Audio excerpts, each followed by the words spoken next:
బులెటిన్లో breaking news చూస్తున్నాం. BRS working president KTR ఢిల్లీలో సంచలన వ్యాఖ్యలు చేశారు. కొన్ని విషయాల్లో తాము తప్పు చేశామని, ఓట్లు వేయలేదని ప్రజలను తప్పుపట్టడానికి లేదని అన్నారు.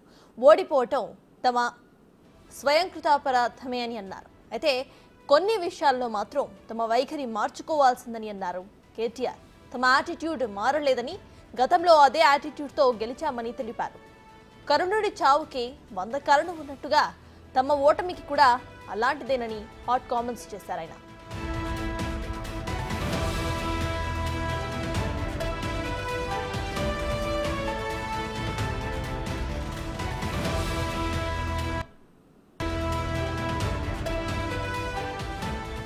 మూడోసారి గనుక గెలిచి ఉంటే తనను చాణక్యుడు గెలుపులో కీలకంగా వ్యవహరించారు అనేవారని, కానీ ఇప్పుడు ఓడిపోవడం వల్ల యాటిట్యూడ్ అంటున్నారని చెప్పారు KTR.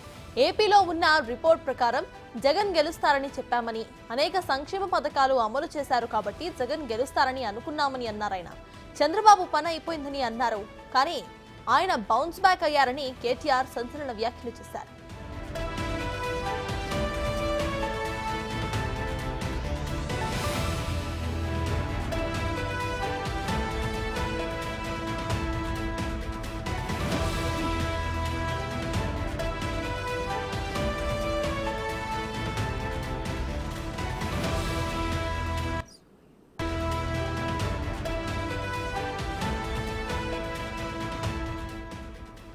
BRS working president KTR ఢిల్లీలో సంచలన వ్యాఖ్యలు చేశారు. కొన్ని విషయాల్లో తాము తప్పు చేశామని, ఓట్లు వేయలేదని ప్రజలను తప్పుపట్టడానికి లేదని అన్నారు. ఓడిపోవడం తమ స్వయంకృతాపరాధమే అని అన్నారు ఆయన. కొన్ని విషయాలలో తమ వైఖరి మార్చుకోవాల్సిందని అన్నారు కేటీఆర్. తమ యాటిట్యూడ్ మారలేదని, గతంలో అదే యాటిట్యూడ్తో గెలిచామని తెలిపారు. కరుణుడి చావుకి 100 కారణాలు ఉన్నట్టుగా తమ ఓటమి కూడా అలాంటిదేనని హాట్ కామెంట్స్ చేశారాయన.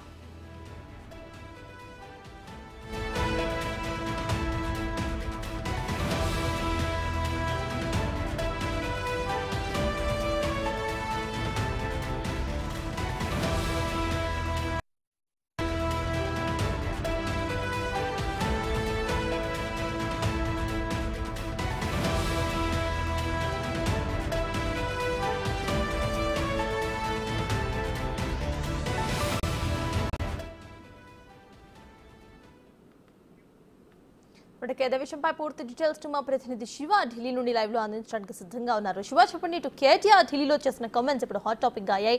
ప్రస్తుతం దీనిపైన అప్డేట్స్ ఏంటి? అయితే ఆయన ఈ కమెంట్స్ చేయడానికి గల కారణాలు ఏమై ఉండొచ్చు అనుకోవచ్చు?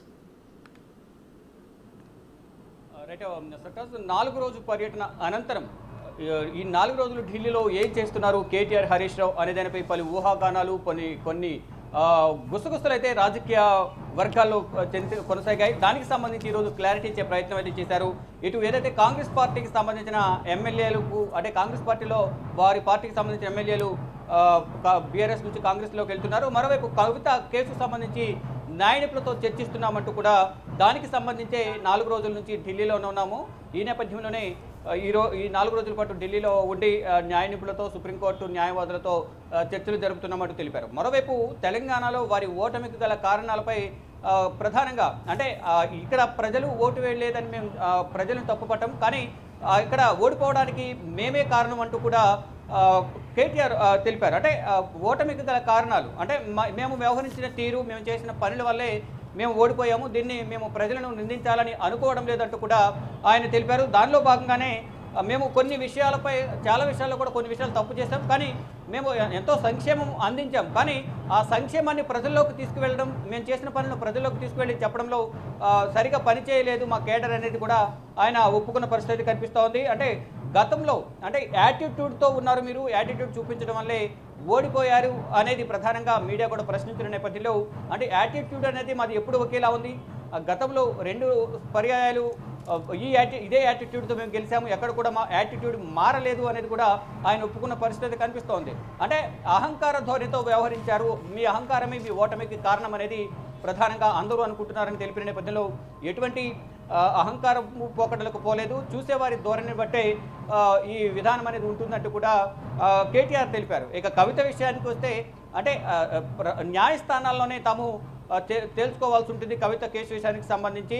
ఈ నేపథ్యంలోనే ఇక్కడ ఢిల్లీలో ఉండి ఇటు సుప్రీంకోర్టు న్యాయవాదులతోనూ కొంతమంది న్యాయ నిపుణులతో కవిత కేసు విషయానికి సంబంధించి బెయిల్ పిటిషన్ సంబంధించి చర్చించామనేది వారు చెప్తున్నారు. అంటే బ్యాక్డోర్ పాలిటిక్స్కు తెరలేపేందుకు మీరు ఢిల్లీ వచ్చారు అని ప్రశ్నించిన నేపథ్యంలో ఎవరితోనూ ఎటువంటి సంప్రదింపులు జరపలేదు, మాకు న్యాయపరంగా తప్ప వేరే మార్గమే లేదు కవితను బయటకు తీసుకురావడానికి అంటూ కూడా ఇటు కేటీఆర్